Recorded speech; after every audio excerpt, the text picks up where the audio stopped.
Hello, happy Friday. Before I get started, I just want a quick mention. If you can please subscribe to my channel and hit the like button on this video, I would super appreciate it. Mahalo.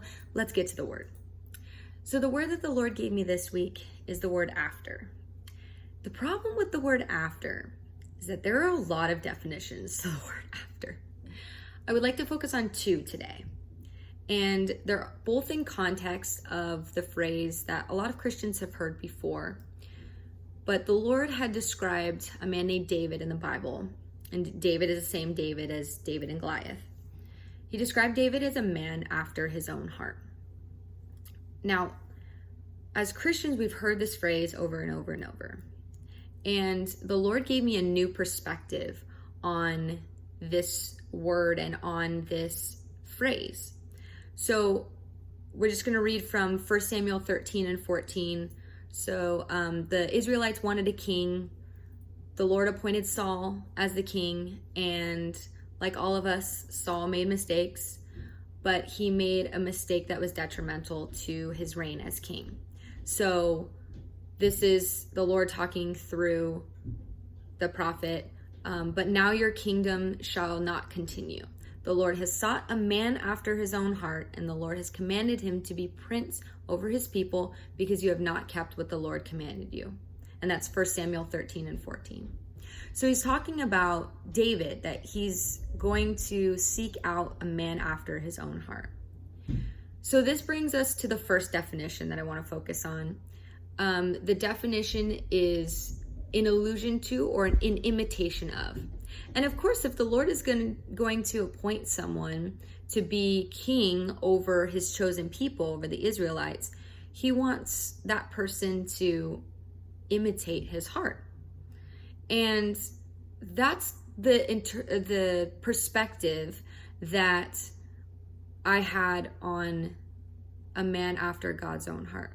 That of course, David was an imitator of God because he loved God, he listened to God, and his heart was in imitation of God's own heart. But with a new perspective, I want to focus on the second definition of after, in pursuit or quest of. There's power in that statement that I feel like hasn't been used as much as it should. So the power in this statement, David was a man after God's own heart. He was after it. And in pursuit or quest of, he was in passionate pursuit of the Lord's heart. He was in passionate pursuit of the Lord.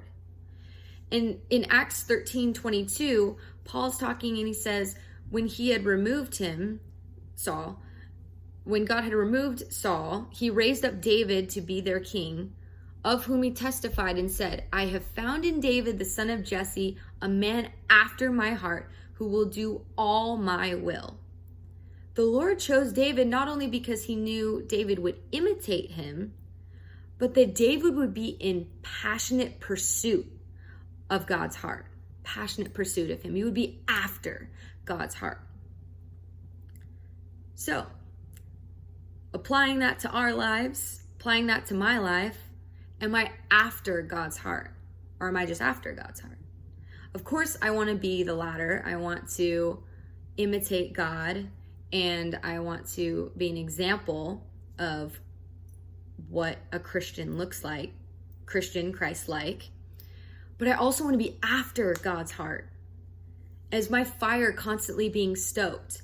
Am I doing the things that I know the Lord has called me to do? Am I seeking a new level of his presence? Am I in passionate pursuit? Am I after God's heart? So I would encourage you today to seek out those things that stoke your fire, that help you be in passionate pursuit, that you're after God's own heart. Love you with the Jesus love.